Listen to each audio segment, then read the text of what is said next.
근데 가격이 4천만 원이야? 와, 이게 약간 머리가 아파지죠. 4천만 원? 여러분 잠깐 정신 좀 차리고 4천만 원이 네 이름이 아니잖아요. 적은 돈은 아닌데 산타페가? 네, 안녕하세요. 닥션TV 신재욱이고요. 지금 디어 얼뉴 산타페 신형이 나와서 굉장히 핫합니다. 어떤 파워트레인을 선택하고 어떤 식으로 옵션을 고를지 옵션 고르기 영상은 추후에 이제 제작 예정이고, 오늘 영상은 이 디어 얼뉴 산타페를 보면서 그냥 드는 여러 가지 생각들이 좀 있더라고요. 그 생각들을 정리해 보도록 하겠습니다. 제가 이제 프레젠테이션으로 대략적으로 정리했는데, 첫 번째 주제는 산타페 파워트레인인데 2.5 터보 DCT 버전이 있고, 그 다음에 하이브리드 버전이 있습니다. 내가 만약에 구입한다면 어떤 거를 구입할까 좀 곰곰이 생각을 해보게 됐고, 그 다음에 이 산타페가 굉장히 모양이 특이한데, 이 보시면은 뒤쪽 모양이 굉장히 뭉툭합니다. 약간 좀 에어로다이나믹 같은 그런 거에 좀 관심이 있는 사람은 이런 차는 굉장히 공기 저항이 안 좋을 것 같다는 생각을 하게 되고, 그러면서 드는 이런저런 생각들 좀 말씀드려보도록 하겠습니다. 그래서 뭐 CD 값에 대한 얘기가 나올 거고, CD 값이 작으면 정말 공기 저항이 적은 거냐, 뭐 이런 얘기, 고속에서의 연비는 어떨까, 파워트레인 어떤 거 선택하는 게 좋을까, 뭐 이런 얘기들을 좀 해보도록 할 거고, 그래서 산타페 가격표를 보면서 든 생각들, 이 차가 과연 싼 거냐 비싼 거냐 뭐 이런 얘기를 좀 해보도록 하겠습니다. 그 다음에 항상 나오는데, 우리는 물건을 살 때 우리가 뭐 한 몇 조 있는 재벌이 아니잖아요. 그 돈으로 다른 거 살만한 거 뭐 있나 고민해야겠죠. 제일 저렴한 게 한 3,500, 뭐 4,500, 5,000까지 올라가는 것 같은데, 그 정도 돈으로 살 수 있는 다른 차는 어떤 차가 있냐. 그래서 좀 중고차 시장에서 거의 비슷한 역할을 하는데 아예 저렴한 차로 가면 어떤 게 있냐. 또 한 가지는 거의 비슷한 가격인데 조금 연식과 키로수를 포기하고 수입차로 가면 또 어떤 거를 선택할 수 있냐, 이런 걸 한번 보여드릴 거고, 그런 거를 생각하는 이유는 우리는 물건을 살 때 그 돈으로 살 수 있는 다른 대체 수단을 항상 고민을 합니다. 항상 말씀드리는데 답은 없고요. 가성비라는 것도 사실 굉장히 상대적인 거잖아요. 우리가 뭐 비즈니스 클래스를 뉴욕 가는데 전 타본 적이 없어서 모르겠는데 얼마 정도 하나요? 한 3,400만 원 하나? 3,400만 원 주고 비즈니스 클래스 타는 게 정말 경제적이다라고 생각하는 사람도 있어요. 체력이나 시간이 엄청나게 그 돈인 사람은 개인 운전 기사를 고용하는 게 훨씬 더 경제적이다라고 생각하는 사람도 있습니다. 그리고 또 어떤 사람은 비즈니스 타는 것보다 조금 체력을 포기하더라도 이코노미 타는 게 훨씬 더 경제적 이다라고 생각하는 사람도 있습니다. 911 포르쉐가 진짜 가장 경제적인 스포츠카다라고 생각하는 사람도 있어요. 결국은 경제적이냐 아니냐, 가성비는 다 상대적인 겁니다. 답이 없는 얘기예요. 산타페 디자인이 이렇게 나왔고요. 디자인 굉장히 특이하죠. 저는 처음에 이 디자인을 봤을 때 이게 무슨 컨셉카인 줄 알았더니 그대로 나온 걸 보면 대단히 신기합니다. 뒤쪽이 상당히 뭉툭한 게 특징이고, 앞쪽이 좀 길이가 짧고 뒤쪽이 좀 깁니다. 그래서 산타페가 크기에 비해서 3열 공간이 굉장히 확보가 잘 되어 있고, 캠핑을 목적으로 조금 뒤쪽 공간을 더 잘 만들어 놨습니다. 옆에서 보면 이거는 휠이 21인치인데 거의 뭐 1억을 넘는 레인지로버 같은 모양이 나옵니다. 거의 레인지로버 마크 박아놓으면 정말 레인지로버가 요즘에 이렇게 나오는구나 라는 생각이 들 정도로 옆에서 볼 때는 거의 그런 느낌입니다. 뭐 너무 약간 따라 만들었다 이런 비판도 약간은 보이던데, 온라인 커뮤니티에서는. 글쎄 뭐 차라는 게 다 트렌드가 있고 디자인이 비슷비슷하기 때문에 뭐 따라 만들었다 아니다는 답은 없겠지만, 어쨌든 그 트렌드를 따라가고 그래도 사고 싶게끔 만들어내는 그것도 능력이라고 생각하기 때문에 전혀 그렇게 나쁘게 생각하진 않습니다. 이런 실내 디자인이, 이런 커브드 디스플레이도 멋있긴 하고 되게 단촐하면서 평범한, 그리고 이런 공조기, 이런 마감재 품질, 이중 접합 유리, 뭐 깡통은 인조 가죽이겠지만 제가 그랜저를 타보면 깡통 인조 가죽도 엄청 좋고, 이런 버튼의 질감, 깜빡이 질감도 엄청 좋거든요. 이런 하나하나의 어떤 마감, 깡통 오디오도 현대는 이제 꽤 괜찮게 나옵니다. 그런 것들을 생각하면 상당히 사고 싶게 만들어 놓은 것 같긴 합니다. 저는 이제 산타페를 살 생각은 없는데, 제가 만약에 국산차에서 이 정도 가격대를 산다면 제가 막 신차를 그렇게 좋아하진 않는데, 요거는 그냥 신차를 사고 싶다라는 생각이 좀 들기도 하는 것 같습니다. 대신에 이제 신차를 사면 오래 타겠다는 건데, 그냥 아예 신차 사서 이제 10년 타겠다 이런 생각으로 내가 요번에는 신형을 사자 이런 생각으로 사고 싶을 것 같기도 해요. 가격표를 좀 볼게요. 여기 보시면 3,546만 원부터 시작한다고 되어 있는데, 이 가격표를 보면 드는 생각이 몇 가지가 있습니다. 신기한 게 디젤이 없어요. 산타페는 가솔린이랑 하이브리드만 있습니다. 뭐 사륜은 다 있고, 가솔린은 2.5 터보고요. 하이브리드 모델은 1.6 터보 엔진입니다. 여기서 좀 생각할 게 있는데요. 자, 볼게요. 2.5 터보 엔진입니다. 요즘에 이런 양산차 브랜드에서 리터당 거의 100마력 정도 출력을 뽑기 때문에 아마 2.5 터보 엔진이면 출력이 거의 250마력 이상 될 겁니다. 이따 찾아볼게요. 그 다음에 8단 DCT 변속기입니다. 습식인데 여기서 좀 할 얘기들이 좀 있습니다. 구동계통 파워트레인이 굉장히 스포츠한 세팅이라서 조금 놀랐습니다. 그래서 제원표를 보시면 배기량이 2500cc 터보 GDI 엔진인데 출력이 280마력입니다. 무려. 이게 지금 280마력이면 출력이 차가 크긴 하지만 굉장히 큰 게, 제가 옛날에 탔던 차가 99년식 무쏘 290SR을 탔었는데 그게 2900cc짜리 5기통 엔진이었는데 그 당시에 그것도 이제 터보 엔진이었고 120마력의 토크가 25였거든요. 이게 지금 280마력의 토크가 43입니다. 보통 대부분의 차들이 한 200마력 정도 넘어가면 꽤 잘 나가는 느낌이거든요. 한 180, 190마력이면 그냥 우리가 조금 쥐어짜는 느낌은 있지만 그래도 잘 나간다고 느끼고, 대부분의 일반 사람들이 한 240마력 정도 되면 제로백이 꽤 잘 나옵니다. 차들이 280마력, 300마력 근처 간다는 거는 굉장히 출력이 좋은 차입니다. 무게가 무겁긴 하지만 좀. 게다가 8단 DCT 변속기인데요. 현대자동차에 뭐 박사급 엔지니어들이 다 있을 텐데 그분들이 어련히 다 생각한 뭔가의 의도가 있긴 할 텐데 어떤 의도인지는 모르겠지만 이 DCT 변속기는 굉장히 스포츠 성향이 강하죠. 우리가 클러치 방식이 아니고 듀얼 클러치 방식의 변속기는 변속을 하는데 그 출력이 끊기지 않게끔 하기 때문에 굉장히 연속적으로 컨티뉴어스하게 출력을 뽑아낼 수 있죠. 보통 1, 3, 5단, 2, 4, 6단 이런 식으로 돼 있으면 뭐 홀수단이 들어가 있을 때 이제 짝수단 쪽이 클러치가 붙을 준비를 하고 있으면서 바로 그냥 이어서 클러치가 떨어지고 변속되는 게 없이 듀얼 클러치이기 때문에 바로 이어서 다음 출력을 이어갈 수 있게 하는 그런 목적인데, 사실은 DCT들이 굉장히 스포츠 성향이 강한 차들에서 도입이 됐잖아요. 뭐 대표적인 게 골프 GTI, 그 다음에 뭐 페라리 같은 슈퍼카들, 뭐 M3, M5 이런 차들. 요즘에 M3, M5는 아마 토크 컨버터로 알고 있는데 어쨌든 보통 양산 차들에서 이런 DCT들이 한때 도입이 되기 시작했던 게, 처음에 현대자동차에서 도입한 게 아반떼 넣지 않고 안 팔리는 차에다 보통 먼저 넣잖아요. 약간의 베타 테스터 목적으로. 실제로 자동차 제조회사는 차를 팔면서 테스트를 하죠. 제가 그랜저의 영상을 찍었더니 뭐 사람들이 뭐 소비자가 베타 테스터냐라고 하는데, 이렇게 많은 부품이 들어가는 차는 사실 필드 테스트를 100% 할 수가 없기 때문에 어느 정도 하는 만큼 하고, 실제는 차를 출고해서 판매를 하면서 테스트를 하는 게 현실이죠. 결국 그거를 보완하는 게 애프터 서비스고, 그럼 완벽하게 무결함의 차를 만들려고 한다면은 사실은 차량 제작 단가가 뭐 말도 안 되게 늘어날 수도 있겠죠. 그래서 결국은 소비자도 이득이고 자동차 제조회사도 이득입니다. 어느 정도 선에서 만들어서 출고를 하고 애프터 서비스 방식으로 서로 보완해 가는 게, 얘기가 길어지는데, 이 DCT 변속기를 현대자동차에서 처음에 도입했던 게 엑센트였어요. 왜냐면 제가 엑센트 오너였으니까 아는데, 처음에 엑센트 디젤 대가 4단 미션이었는데 그 다음에 DCT로 변경이 됐습니다. 그러면서 이제 DCT를 좀 하고 나서 그 다음에 도입된 게 아반떼 DCT가 들어가고, 뭐 1.7 엔진들의 이제 DCT들이 결합이 되면서 뭐 소나타 1.7 VGT에 DCT 들어가고 투싼 같은 데 DCT들이 들어갔죠. 그 다음부터는 제가 잘 따라가지 않았는데 그 당시 아마 건식 DCT였을 거고, DCT가 좀 내구성 문제가 많아서 좀 말이 많고 중고차 시장에서도 이런 DCT 변속기들이 인기가 조금 없을 건데, 제 견해는 그래요. 이런 클러치 방식의 변속기는 어차피 내구성에 한계가 있기 때문에, 이게 마찰 방식이기 때문에 이 습식은 결국 이 클러치 방식은 내구성에 한계가 좀 있습니다. 그러면 내구성이 나쁘면 나쁜 거냐?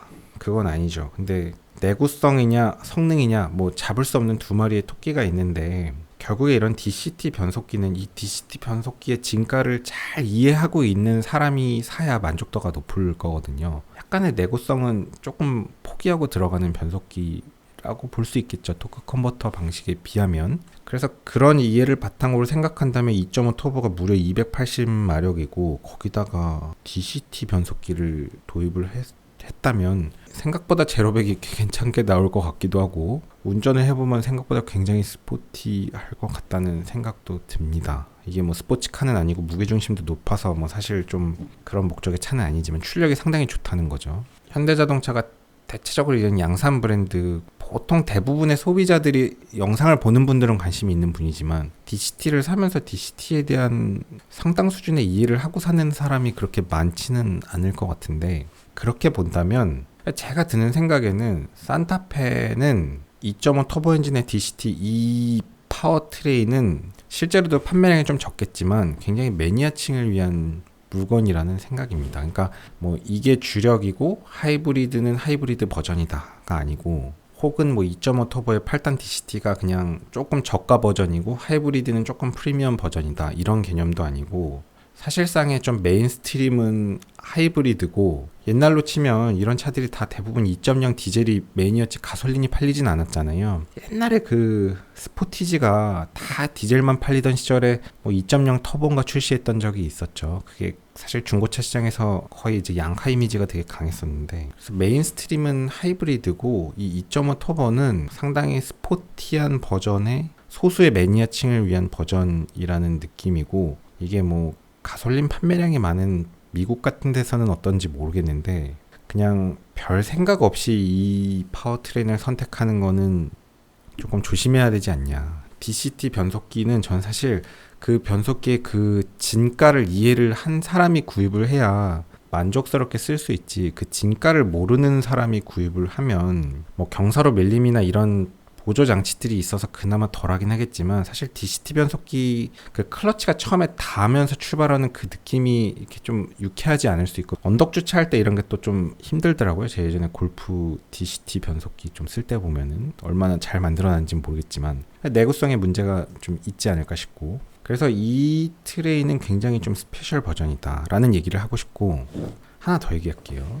제가 최근에 디올뉴 그랜저를 타고 있는데 휘발유 차를 타다 보니까 느끼는 게 뭐냐면, 요즘 휘발유 차들이 연비가 많이 좋아지긴 했어요. 그래서 고속도로에서 항속 주행을 하거나 시내 주행에서도 점잖게 조심해서 운전을 하면 연비가 예전 휘발유보단 잘 나와요. 나쁘지 않은데, 문제는 휘발유 엔진들은 때려 밟고 운전을 하잖아요. 그러니까 운전자가 어떤 식으로 운전을 하느냐에 따라서 연비의 편차가 굉장히 커요. 그러니까 살살살살 운전하고 다니면 연비가 꽤 좋아지긴 했지만, 막 밟고 운전하면 그냥 하염없이 무너져요, 연비가. 제가 디올뉴 그랜저 2.5를 타면서 시내 주행에서 좀 밟고도 다녀보고 고속도로에서도 조금 밟고 해보면 연비가 뭐 6, 7 뭐 이렇게 떨어집니다.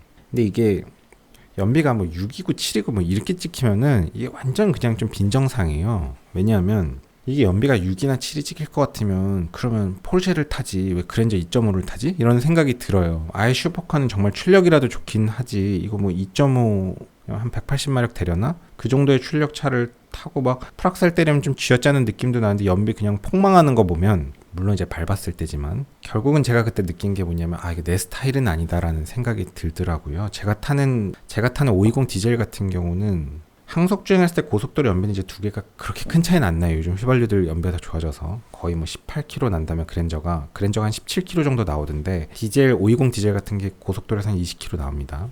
얼추 보면 이제 비슷비슷한 것 같아요. 이제 디젤이 메리트가 없는 것 같지만, 디젤은 그냥 막 밟고 운전을 해도 고속도로에서만 떨어지질 않고, 시내 주행에서도 그냥 연비 신경 쓰지 않고 그냥 막 밟고 운전해도 연비가 그렇게 많이 떨어지지 않아요. 그러니까 운전자가 어떻게 운전을 하냐에 따른 그 편차가 크지가 않기 때문에 내가 연비를 위해서 되게 스트레스를 받으면서 운전을 하지 않아도 돼요. 그게 좀 장점입니다. 저는 사실 이제 제가 좀 나이도 먹고 벌이도 생기고, 사실 뭐 솔직하게 저는 좀 먹고 살 것도 있고 하다 보니까 제 인생에 뭐 그랜저 타면서 그 휘발유값 뭐 때려 밟고 다니면서 연비가 6이 나오든 뭐 7이 나오든 5가 나오든 사실 그 기름값은 제 인생에 사실은 별 영향이 없거든요. 기름값이 막 뭐 아깝긴 하지만 그걸로 제 인생이 뭐 바뀌진 않아요. 이제 막 그냥 막 써도 되는데, 제가 결국 그랜저 타면서 휘발유 타면서 느낀 점은 뭐냐면, 이게 그냥 막 밟았을 때 그냥 기름 쭉쭉 빠지고 연비 쭉쭉 떨어지고 그런 느낌이 저의 혼은 아니더라고요. 아, 이건 내 느낌이 아니다. 제가 이걸 어떤 느낌으로 받아들이나 하면, 제가 이제 대용량 샴푸라고 4.2리터짜리 샴푸를 사서 거의 공짜로 쓰는 느낌으로 되게 단가 저렴하게 샴푸 쓰는 거를 좋아하는데, 곰곰이 생각해보면 그런 행동하는 게 제 인생에 아무런 의미가 없는데, 이렇게 뭔가 그러니까 지속 소모되는 어떤 그런 고정 지출 같은 거, 계속 나가는 그런 비용에서 특정 분야에 대해서 제가 굉장히 좀 민감하게 생각하는 분야가 있고, 그쪽으로 나가는 돈이 되게 유쾌하지 않게 느끼는 게 있는데, 그런 게 제가 또 기름값이거든요. 그래서 비록 계산기를 두들겨 보면 그렇게 큰 의미는 없다 한들 휘발유 차들은 좀 나랑 안 맞는다라는 생각을 하게 됐고, 그래서 보면 지금 이 2.5 터보 엔진에 비록 DCT라서 연비가 조금 낮다 하더라도 지금 이 차 무게가 거의 2톤이거든요. 게다가 이거 21인치까지 끼고 있으면은 2톤짜리 SUV를 21인치짜리를 껴놓은 휘발유 엔진을 갖고 시내 주행에서 막 밟고 다니면 연비는 아주 그냥 좀 그럴 겁니다. 그쯤 되면 차라리 뭐 레인지로버를 타든가 뭐 포르쉐를 타든가 페라리를 타든가 이러지, 뭔가 산타페 타는데 연비가 그런 느낌이 나오면, 물론 이제 계산기를 두들겨 보면 차값 차이가 워낙 나기 때문에 뭐 그래도 이게 경제적이다라고 할 수는 있지만, 이 유쾌하지 않아서 나는 이 정도 덩치의 21인치를 끼고 2.5 터보 가솔린 엔진을 탄다는 거는 그 기름값이 저는 기분 나빠서 못 하겠고 상상이 안 되고, 게다가 이 뒤쪽이 상당히 뭉툭하죠. 덩치도 크고, 이거 뭔가 공기저항이 되게 많을 것 같아요. 제가 한 3, 4분만 얘기할게요. 3, 4분만.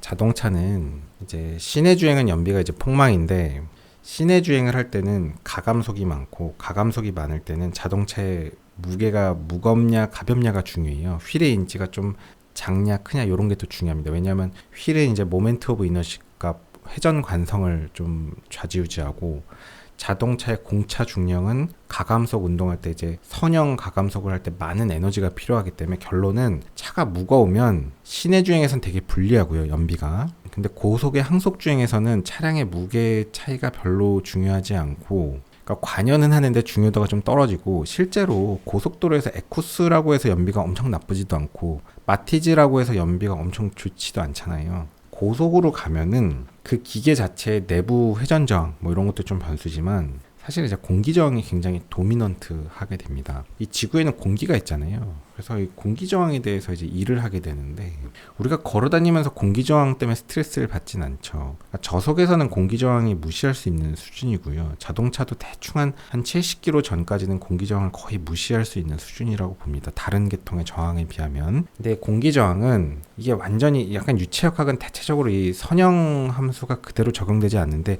완전히 이차항은 아닐 건데 대충 근사를 치면 그 속도의 제곱에 비례합니다. 그러니까 속도가 늘어나면 늘어날수록 이제 제곱으로 공기 저항이 커져요. 대충 한 제가 70km 정도까지는 무시할 수 있다 그랬죠. 근데 90km, 100km, 110km가 되면 제곱으로 증가하니까 무시할 수 없게 됩니다. 공기 저항이 굉장히 크죠. 그래서 이게 이렇게 생긴 모양은 공기 저항 진짜 안 좋을 거고, 이 고속으로 가면 또 고속에서 연비 진짜 또 완전 망이겠네. 뭐 한 80, 90까지는 상관없는데 한 110 정도로 달리면 이런 디자인은 진짜 공기 저항이 좀 불리하거든요. 그래갖고 보니까 이미 그런 생각을 했던 어떤 기자가 있습니다. 각진 디자인 신형 산타페 공기 저항계수 CD 괜찮을까? 이런 건 앞에도 빼쭉하고 뒤에도 빼쭉하죠. 이런 디자인들이 요즘의 트렌드잖아요. 요즘의 트렌드가 이렇게 나온 거는 결국 자동차의 연비를 향상시키기 위해서 에어로다이나믹을 생각하다 보니까 이렇게 나온 건데, 이런 차들도 마찬가지인데 앞에도 굉장히 빼쭉하고 뒤쪽도 좀 빼쭉하게 만듭니다. 요즘 차들은 트렁크도 뾰족하게 만들죠. 그래서 산타페의 굉장히 큰 장점 중에 하나가 트렁크가 완전히 열리고, 이 적재 공간이 완전히 수직이기 때문에 이 적재 공간이 이렇게 깎이지 않고 수직이면 이 장점이 되게 크거든요. 그래서 이 3열 자리가 되게 은근히 편하다고 하고, 그걸 떠나서 짐이 엄청 많이 들어가요. 이 뒤에가 꺾여 있냐 아니냐는 짐이 들어가는 양에 굉장히 크게 좌지우지합니다. 그래서 사실 이런 디자인이 좋죠. 이런 디자인이 좋은데, 이런 디자인의 단점이 이제 제가 볼 땐 두 가지인데, 하나는 좀 전에 말씀드린 공기 저항, 드랙 포스가 커지게 되고, 그 다음에 또 하나는 무게중심이 굉장히 높아지게 됩니다. 이 얘기도 한 1, 2분만 할게요.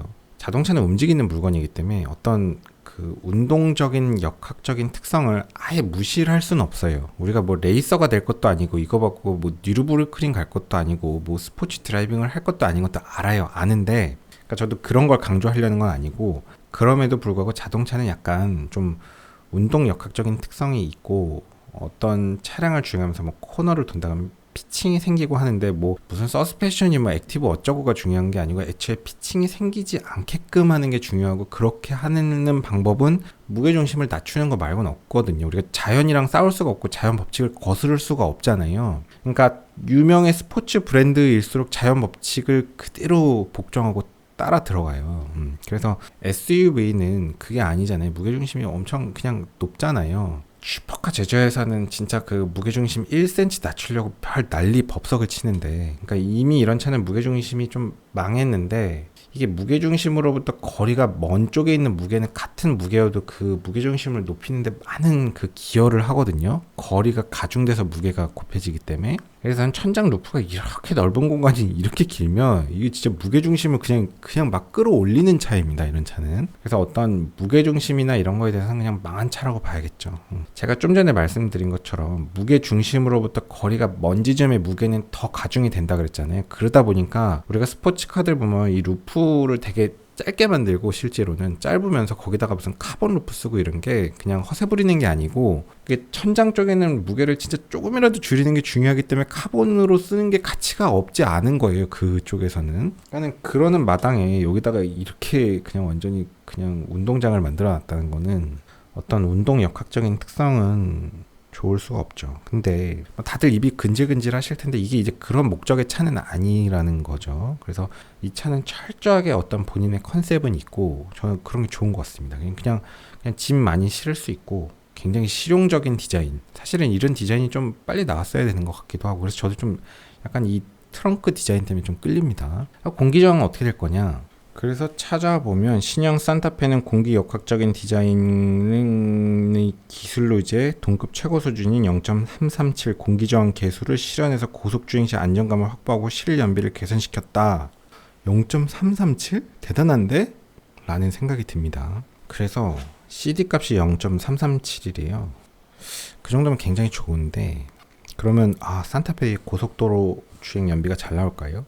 실제로는 그렇진 않을 건데, 그러니까 고속 연비가 좋기 어렵고 공기 저항이 크기 때문에 고속에서 고속으로 올라갈수록 굉장히 빨리 떨어집니다, 이런 차들은. 왜냐하면 속도 제곱이니까. 고속으로 가면 엔진 출력은 공기 저항에 대해서 일을 하는 게 이제 점점 더 도미넌트해지고, 공기 저항이 이제 제곱으로 증가되기 때문에 드랙 포스가 공기에 대해서 일을 하는 게 속도의 제곱에 비례하기 때문에 그렇고요. 근데 CD 값이 굉장히 작으니까 에어로 다이나믹이 좋아서 괜찮지 않냐. 근데 그거는 실제는 또 그렇지 않은 게, 요걸 좀 보여드릴게요. 구글에서 이제 드랙 코에피션트라고 검색을 하면 요런 게 나옵니다. 우리가 이제 얘기하는 CD 값이 요건데, 앞에 모양이 빼쭉하고 뒤에 모양도 빼쭉해야 뒤쪽에 터뷸런스 플로우가 없어서 앞뒤에 기압차가 줄고, 그래야 이제 드랙 포스가 덜 나옵니다. 뒤에가 이렇게 뭉툭하면 뒤쪽에 터뷸런스 플로우가 생기고, 이쪽에 기압이 떨어져서 앞과 뒤에 기압차가 생겨서 뒤쪽으로 드랙 포스가 생기는데,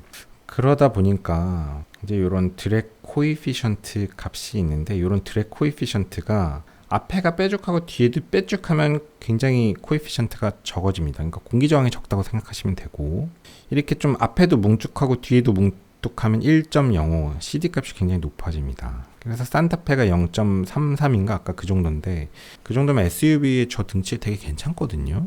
되게 막 엄청난 기술이다라고 생각할 수 있지만, 사실 디자인을 잘 만들어서 뭐 그 CD 값을 낮춘 게 기술이라면 기술이긴 한데 한계가 있단 말이에요. 어떻게 봐야 될까요? 제가 이제 웹에서 찾은 자료인데, 여기 보면 이제 CD 값이 있죠. CD 값 코에피션트예요. 예를 들어서 뭐 911 까레라 RSR이 CD 값이 0.43이다. 혹은 뭐 포르쉐 936이 CD 값이 0.40이다.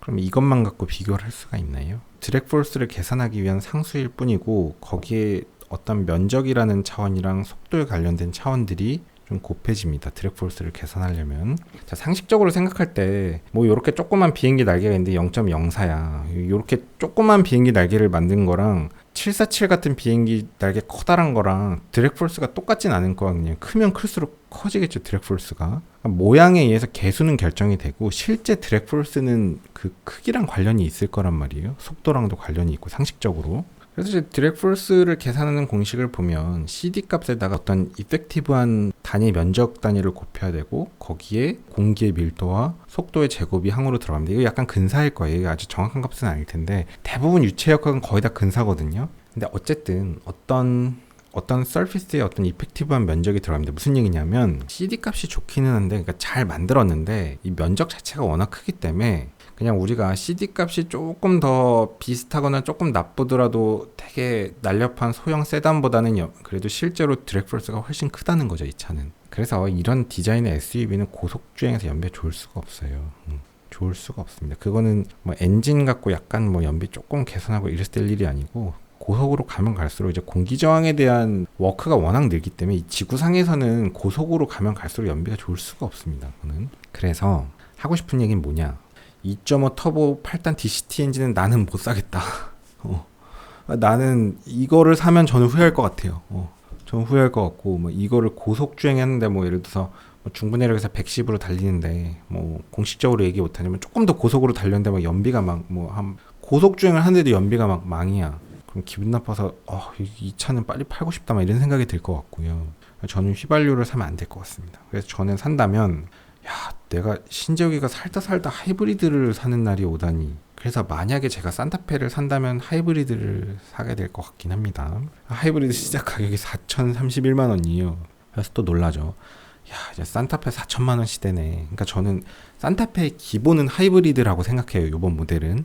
그래서 일단 나 자신에 대해서도 좀 자괴감이 약간 오죠. 저는 하이브리드를 좋아하진 않는데, 이게 결국 생각해보면 되게 하이브리드가 지금 상황에서 굉장히 이상적이긴 해요. 왜냐면 이 약간 그 내연기관 엔진은 좀 저속 구간에서 좀 비빌대는 게 있기 때문에, 특히 터보 엔진은 터보인 속도가 올라가지 않으면 과급이 안 되니까 이 출력도 별로 안 나오고, 그거를 이제 하이브리드로 극복하고 고속에 항속 주행할 때는 터보 차저가 쫙 작동을 하면서 되게 좋은 출력을 효율적으로 뽑아낼 수 있고, 그러면서 다운사이징해서 세금도 아끼고, 뭐 약간 버리는 시내 주행에서 약간 날려먹는 에너지들은 하이브리드로 회수하고 하면 되게 과학적인 차이긴 합니다. 하이브리드 세팅이 지금 상황에. 게다가 또 조용하다고 하고 시내 주행 연비 좋고, 고속도로도 고속으로 가면 갈수록 하이브리드의 진가는 떨어져요. 제가 예전에도 이거에 대한 영상을 찍었었는데, 아무리 얘기해도 계속 딴 얘기만 하시는 분들이 많았었는데, 하이브리드도 당연히 고속으로 가면 연비가 좋죠. 내연기관도 고속으로 가면 연비가 좋잖아요. 그러니까 당연히 연비는 좋아지고, 하이브리드가 단순 내연기관보다 연비는 조금 더 좋겠죠, 현실적으로. 왜냐면 이래저래 그래도 현실의 주행에서는 가감속이 있고 뭐 고도차도 있고 하다 보면 하이브리드 메커니즘이 좀 어시스트 된 비율이 있긴 할 테니까. 근데 하이브리드 시스템의 그 진가를 이해하면, 고속의 항속 주행으로 가면 하이브리드의 역할은 좀 기여도가 줄어들 수밖에 없어서, 고속의 항속 주행을 많이 하는 사람은 하이브리드를 제가 추천하지 않는다라는 영상을 예전에 찍었었는데, 무튼 지금 이런 2.5 터보의 DCT 버전이다? 그렇다면 저는 1.6 터보 하이브리드에 6단 자동 변속기 토크 컨버터가 들어간 이 시스템이 더 끌릴 것 같긴 합니다. 근데 가격이 4천만 원이야? 와, 이게 약간 머리가 아파지죠. 4천만 원? 여러분 잠깐 정신 좀 차리고, 4천만 원이 네 이름이 아니잖아요. 적은 돈은 아닌데. 산타페가? 지금 이게 모닝 가격표인데요. 모닝 가격표가 시그니처로 가면 1655만 원이고 풀옵션으로 가면 1900 얼마래요. 야, 이제 모닝 1.0도 1900만 원 시대면, 물론 풀옵이긴 하지만 산타페 정도의 크기의 정말 다용도고, 뭐 한 번 사면 10년 이상도 탈 수 있을 것 같고, 신차로 뽑아서 현대차 신기술 웬만한 거 다 들어갔고, 깡통도 옵션이 상당히 있는데, 이 얘기하면 너무 길어지기 때문에 지금 얘기 다 못하는데, 근데 그게 4천만 원. 근데 요즘에 또 뭐 옛날엔 국밥이 6, 7천 원 했는데 요즘엔 뭐 다 순댓국도 10,000원은 하고, 냉면 15,000원 시대고, 뭐 제가 요즘에 먹는 샐러드, 저 요즘엔 칙피스라고 엄청 좋아하는데 거기에 샐러드 값이 11,500원? 12,000원 뭐 이 정도 하는데, 그거 되게 푸짐하게 와서, 야, 12,000원짜리 샐러드 엄청 싸다 이러고 제가 매일 먹거든요. 이제는 12,000원짜리 샐러드를 먹어도 싸다고 생각하면서 사는 시대인데, 그러니까 물가가 그렇게 올랐기 때문에 이제 이 4천만 원이 옛날에 4천만 원은 아니란 말이에요. 그래서 이게 뭐 안 비싼 거 같기도 하고, 근데 그래도 또 이게 4천만 원? 너무 자산 가치들이 다 올라가니까 돈가치도 많이 떨어졌고, 저도 좀 이 가격에 대해서 이게 싸다고 얘기해야 될지 비싸다고 얘기해야 될지 상당히 어지럽습니다. 그런데 제가 뭐 사진 않을 거지만 그래도 280마력짜리 2.5 가솔린 터보의 8단 DCT 엔진이 거의 300마력에 달하는, 근데 2톤 되는 이렇게 최신 기술이 그래도 다 들어간, 깡통도 옵션이 꽤 있는 신차 가격이 3,500만 원이다. 깡통 기준으로. 그러면 요즘 물가 대비, 이 출력 대비 뭐 아주 비싼 건 아닌 것 같다라는 생각이 조금 들기도 하고 그렇습니다. 저는 가솔린 타지 않을 거지만. 산다면 하이브리드를 살 것 같고 여기서 어떤 옵션을 선택할지는 나중에 영상에서 말씀드리고요. 사실은 그런 고민을 좀 했어요. 저는 디젤을 좋아하거든요. 그래서 그러면 디젤이 없으면 어떻게 하죠? 그러니까 산타페가 아니고 소렌토에는 디젤이 있어요. 그래서 디젤 엔진도 꽤 경제적이거든요. 그래서 구입하실 분은 좀 이렇게 계속 들어가는 지속적인 비용에 대한 부담이 있는 분은 소렌토 디젤 쪽도 좀 고민은 해볼 필요가 있다고 생각합니다. 남들이 다 가는 대세가 꼭 답은 아니거든요. 그래서 오히려 마지막 신차 시장에 디젤을 보유할 수 있는 내연기관 마지막 시기까지 기회가 될 수도 있어서 소렌토 디젤에 대해서는 고민은 할 것 같은데 저는 이 트렁크 모양이 완전히 수직한 게 되게 활용도가 좋을 것 같고 뭐 디자인도 좀 마음에 들어서 하이브리드가 아니고 이제 산타페가 조금 더 끌리기는 하고 제가 이제 하이브리드 좀 싫어하는 이유를 아까 말씀 못 드렸는데 하이브리드가 이제 결국 이런저런 장점이 있긴 한데 뭔가 장치들이 덕지덕지 붙잖아요. 저는 이제 그런 게 별로 좋은 거라고 보진 않거든요. 그러니까 경량화된 라이트한 그런 특성도 굉장히 중요하기 때문에 이거를 보완하려고 이거를 달고 그거를 보완하려고 이걸 달아서 막 본네트 안에 막 이게 꽉꽉 들어가 있는 그런 거는 좋지 않거든요. 이게 굉장히 간략한 시스템, 그 다음에 그 세츄레이션 된 포화된 어떤 기술에 의해서 축적된 그 약간 표준화된 기술 발전의 상태, 그런 게 이제 그냥 내연기관 엔진을 다 들어보면 어디 가도 다 비슷비슷하고 어디 가도 정비 다 할 수 있잖아요. 그러니까 그냥 뭐 2.2 디젤 엔진 소렌토를 구입하면 그 단순한 내연기관 구조는 그 나름대로 가치가 있단 말이에요. 산타페를 산다면 가솔린이냐 하이브리드냐에서는 이번에 그냥 하이브리드로 고민 없이 갈 것 같고 고민 안 할 것 같아요. 그리고 저도 제가 좀 놀랍네. 그런데 디젤에 대한 마지막 고민으로 소렌토를 생각할 것 같긴 한데 디자인적인 측면에서 산타페가 더 끌리고 더 새 차 같아서 산타페 하이브리드를 살 것 같긴 하네요. 근데 이제 소렌토 디젤은 고민은 계속 할 것 같습니다. 고민은 충분히 깊게 해볼 것 같고요. 마지막으로 간단히 좀 얘기를 할게요. 3,500, 4,000 정도인데 그 가격에 살 수 있는 엔카에서 다른 대안을 좀 몇 개 보여드리겠습니다. 2개 딱 보여드릴 건데요. 하나는 2014년식 11만 9천 킬로 뛴 맥스 크루즈. 저도 조금 깝깝하긴 한데 보시면 이 맥스 크루즈의 장점이 2열 시트가 이렇게 독립 시트예요. 저는 이 독립 시트가 굉장히 편해서 산타페 신형도 산다면 6인승을 꼭 권장드리고 싶은데 신형 산타페와 비슷한 목적으로 활용을 할 수 있고 디젤 엔진이기 때문에 연비도 괜찮고 근데 14년 1월식에 12만 킬로면 저는 이 정도 연식에 이 정도 킬로수여도 아직 한참 탄다고 생각하거든요. 근데 사실 이제 보통 사람들이 이 정도 연식과 이 정도 킬로수면 우리나라에서는 거의 그냥 폐차 수준으로 보기 때문에 결국 우리나라 되게 잘 사니까 전 그런 것 같습니다. 이제 뭐 제가 뭐 유럽이나 이런 데서는 뭐 수동 변속기도 아직도 소형차에선 거의 50% 이상인데 우리나라에서는 뭐 서라운드 뷰나 이런 옵션 뭐 통풍 시트 이런 거 막 없으면 막 엄청 싫어하잖아요. 그러니까 결국 이제 나라가 잘 사니까 다 그만큼 고급 옵션을 선호하는 좀 그런 분위기가 있는 것 같은데 거의 3,500에서 4,000 주고 살 거를 1,500 주고 사면 거의 2,000에서 2,500만 원을 아끼잖아요. 그리고 이 차는 이제 연식이 꽤 되기 때문에 세금도 꽤 싸거든요. 그러니까 한 2천만 원 이상을 세이브하고 들어가는 전략이고요. 그런데 제가 요즘에 느끼는데 생각보다 감가를 되게 안 맞네요. 요즘엔 이제 중고차 가격들이 많이 다 좋아져서 그러니까 결국은 이제 이 차들이 생각보다 가치 있다는 게 이제 점점 인정을 받기 시작하는 거죠. 옛날에는 완전 이런 차가 그냥 똥값이었거든요. 요즘에는 이제 중고차 가격이 10만 킬로 떼도 아직 멀쩡하다.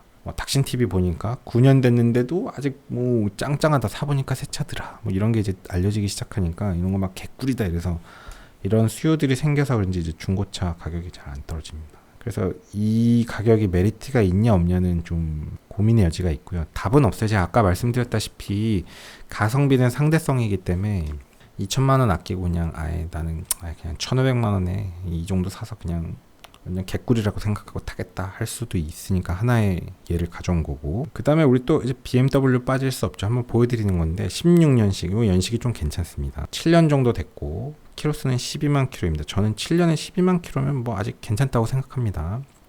명의 변경은 1회 완전 1인 소유 차량이고 보험 처리 내용은 181만 1,000원 35만 원 뭐 아무것도 아닙니다. 1인 소유 차량의 보험 처리 내용 깨끗하고 성능 점검 기록 보시면 외판벽다고 문제 없습니다. 제가 볼 때 이 차는 이런 차들은 괜찮은데 이런 차들이 제가 X5 명불허전에 6기통에 3.0 디젤이 3,500만 원이면 살 수 있습니다. 1인 소유 7년 된 거 12만 킬로면 나는 괜찮은데, 저는 사실 솔직하게 좀 이런 게 더 끌려요. 같은 3,500만 원이면 3,500에 산타페가 물론 이제 많은 최신 옵션들이 있지만 저는 그런 최신 옵션을 별로 그렇게 중요하게 생각하지는 않습니다. 그리고 2.5 터보 엔진의 8단 변속기가 출력도 좋지만 그걸로 막 연비 막 쭉쭉 빠지는 거보다는 차라리 그냥 3.0 디젤의 훌륭한 출력과 쭉쭉 밀고 나가는 그 토크발과 명불 허전의 X5 이 차대와 디젤이라서 그냥 뭐 연비 걱정도 그리 되지 않는 이런 게 저는 더 끌리긴 해요. 이 차를 추천한다기보다는 이 가격대에 이런 물건이 있다는 걸 보여드리는 겁니다. 영상이 오늘 좀 길어졌는데 일단 오늘 영상은 이 정도로 하고요. 다음 영상에서는 뭐 견적내기 뭐 이런 것들을 좀 해보도록 하겠습니다. 어쨌든 굉장히 상품성이 있어 보이는 건 좀 사실입니다. 오늘도 긴 영상 봐주셔서 감사합니다. 수고하셨습니다. 고속도로 1차로는 앞지르기 차로입니다. 계속 주행을 하시려거든 주행차로로 내려오십시오. 앞지르기 차로 계속 주행은 단속 대상입니다.